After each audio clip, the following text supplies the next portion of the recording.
what's it like to be part of the Special Chronicles podcast, and then follow that up with why you think conversations like the one that we have had today is so important to have in public spaces. I know I've been doing this work for 17 years, but what's it like to be on this Special Chronicles podcast, and then follow that up with why conversations like the one that we had today is so important to have in public spaces.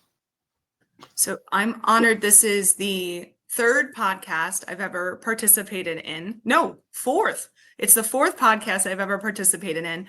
And I'm going to say it, I hope. Sorry. It's been my favorite one by far. And I'm going to tell you why. Sorry, it's true. Here's why. You are so incredibly authentic.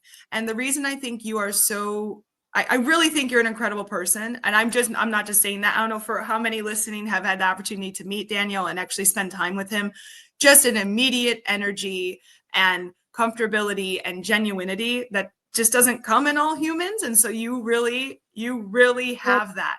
You're also a very captivating speaker, because you're simply speaking the truth. The reason I think it's so important is for you as a self-advocate, you being able to present yourself as such an extraordinary professional, not just for United, but now that I know that's not even your first gig, this Special Chronicles. How many years now? You said 17 years? This November will be 17 years. Congratulations. And I don't know if everyone knows that Daniel actually was at 2020. You won the Arc of Illinois Self-Advocate Award. Is that correct? Yes. I've got it. I've got it here. Let me show. Let me go off camera because I've got it on the other side of my studio. I will. I don't know if you can see it on the screen. I can. I've got it. I know the green screen in my, but yeah, I still have it, and I don't do this work for the recognition, but I do chair, like I've got it displayed in my studio.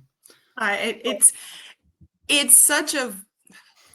imperative, because I think sometimes people don't know how to advocate for themselves. They don't necessarily know what it looks like, but there are so many self-advocates in training.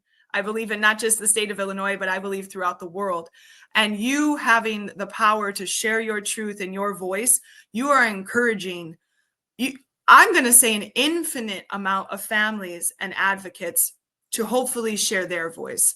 It's the most important voice, and everything we do in disability should always have your voice or the voice of another self-advocate. And so being able to see you doing this gives me the knowledge that we should always continue with that message of nothing about us without us. We need to have the true voices here. You are a true voice. You are a true leader. And I'm honored to be here with you today. It's been amazing.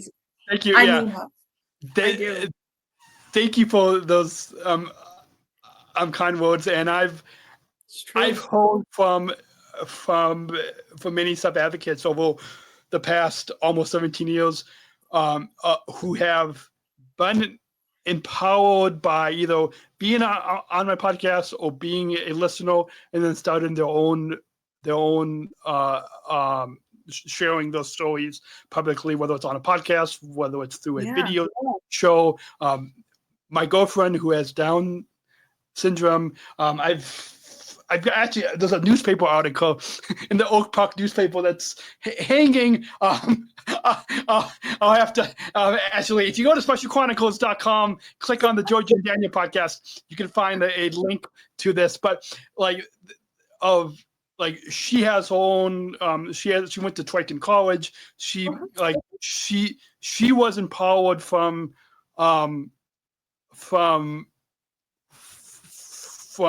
Special Chronicles and sharing and being on this podcast platform to then start her own video. She does a lot of it on Instagram Live. I mean, she's a lot better at it than me. I I maybe tried it 1 or 2 times, but she's a lot better at it than me. And so she's 6 months older than me. She's a lot better. Anyways, and so yeah, hopefully sometime you can meet her because yeah, she's she's incredible. But yeah, thank you so much for those kind words. I'm still trying to find a way to come to the Speak Out Summit. I'm still trying to, and so hopefully, because I'd love to even meet Zach Anno and have him sign his book. And but yeah, anyways, a couple quick final thoughts. Let me move this road to Keep it right there in the middle. Let them know. Yeah, there we go. Yeah, let me hold it up over your face. Yeah, let me just keep it on the. So let me keep it in frame. Maybe I should keep it in frame for every episode. Who needs a green screen? I should just, hell. Anyways, okay, we got one final question. Of course, we don't just want this to be an entertaining podcast. I mean, yes, as you have discovered for the past hour, it's been entertaining, but we want more than that. Just like the advocacy work of the Elk, we want our listeners to take action and to bring inclusion into their communities, just like the Wings for All. And so this final question will help our listeners do just that. And so we've got a bumper. So let's go ahead and roll that bumper. We're not just athletes. We are the ambassadors of an uprising. Peaceful protesters. In a rebellion against anyone who has a fear of difference. Difference. Our demands are Equality. Dignity. and the recognition of our Shared humanity. We will not stop. or accept anything less. Today, our world is More divided than ever. And coming together has never been more urgent. The revolution. is inclusion. Find out more at jointherevolution.org. So at Special Chronicles, we want our listeners to not just be inspired, to be empowered, but also to take action.